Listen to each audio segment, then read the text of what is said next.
Wyatt.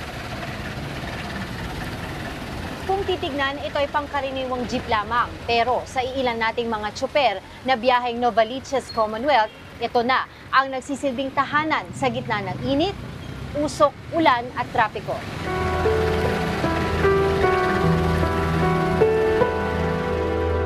Angela Lagunsad Castro, mukha ng maliliit, isyong malalaki, dokumentado.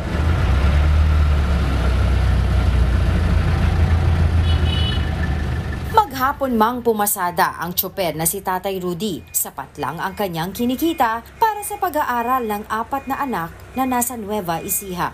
Wala tuloy siyang ekstrang pera para pang-upa ng disenteng tirahan habang nagtatrabaho sa Maynila.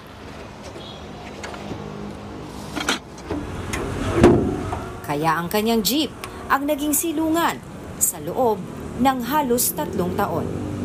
Ito po yung aking higaan. Pag natulog po sa gabi, aking mga kalan. Ayan po. Mga gamit ko po sa kaldero. Dito din po. Dito ko nilalagay sa kap. Yung mga kuwang ko. Pagkain ko, naluto ko po kanina ang umaga.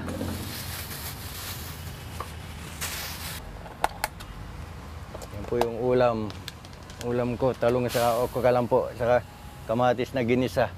Ito ko na po nilalagay, mga damit ko po. Binabalot ko na lang po ng plastic para hindi po mabasa.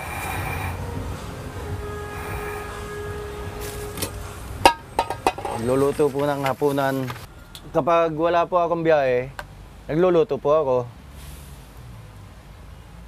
Para nakakatipid po sa gastusin.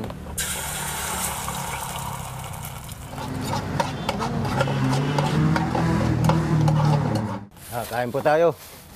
Hapunan na.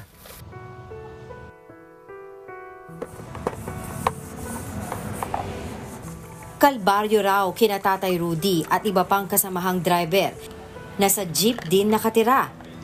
Kapag matindi ang buhos ng ulan. Ngayon pong tag-ulan, paano po yung sitwasyon po ninyo? Hindi po ba kayo nababasa ng tubig habang natutulog?